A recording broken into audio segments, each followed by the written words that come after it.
como que a gente está imitando, tentando seguir uma tendência de uma outra realidade e o que a gente pode fazer de diferente aqui. Vamos lá? Bom, eu sou Marcelo Amaral, eu sou de Belo Horizonte. Hoje eu participo de alguns grupos lá, mas especialmente do movimento Nossa BH. É interessante que a mobilidade ativa, ela está hoje nas diversas escalas, né, desde a discussão até do plano de um bairro ou de uma rua, né, as ruas completas ou as ruas compartilhadas, até uma política nacional. Outro aspecto interessante de destacar é entender uma tendência que há, primeiro, anexar o problema da mobilidade urbana ao problema da mudança climática. A mudança climática talvez na Europa tenha um destaque até maior do que a gente tem aqui no Brasil, e com isso ela trouxe a reboque leis nacionais, planos, projetos para mudar a realidade. A mobilidade urbana foi a reboque da mudança climática e da qualidade do ar. A tendência na Europa é buscar a solução pela eletrificação, então, que no nosso entender, isso resolve só parte do problema, que é a parte das emissões, não resolve a mobilidade. A gente tem defendido que é um problema conjunto e não dois problemas juntos. Às vezes chamada de descarbonização, mas no fundo o que quer dizer é a mesma coisa, é uma troca do combustível, uma troca só da fonte energética, mas é uma tendência que eles têm lá e que a gente talvez esteja começando a importar e imitar aqui no Brasil, que eu acho que a gente tem que fazer uma reflexão. O uso do automóvel ainda é muito generalizado, até mais do que no Brasil, nas cidades europeias, com bons exemplos de cidades que conseguem reverter isso. Esses bons exemplos inspiraram políticas, tanto na Europa, quanto nos Estados Unidos, quanto principalmente aqui no Brasil. A hora que a gente vê um bom exemplo de uma cidade que consegue mudar a realidade, é muito inspirador e é muito importante para a gente trabalhar. Só que esses bons exemplos estavam muito limitados à atuação da política pública, né?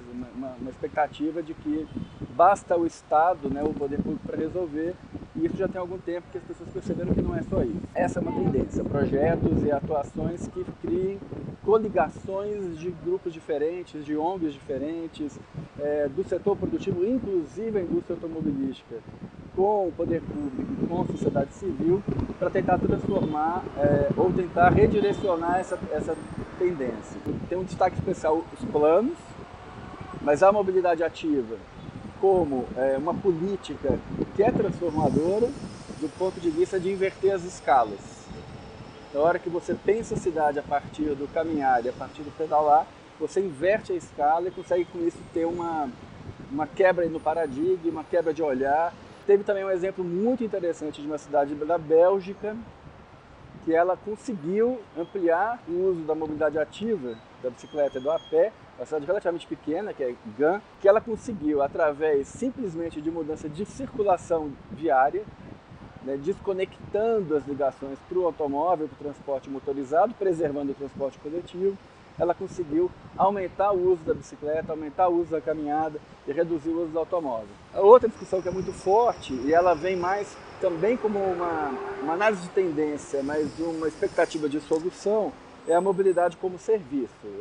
Na sigla em inglês, MAS, Mobility as Service, que é desde o Uber, desde bicicletas compartilhadas, uma financiarização da política pública de serviços de transporte, mas por outro lado está sendo admirado por muita gente, como se a sociedade, quase como se o mercado da mobilidade fosse capaz de se autorregular através desse serviço. Talvez inevitável, né, porque a tendência é que isso aconteça, já está acontecendo nas cidades brasileiras, a gente tem que olhar ele com uma certa crítica para entender o seu limite. Ele pode ajudar, contribuir com algumas coisas, mas ele não vai resolver também todas as nossas questões.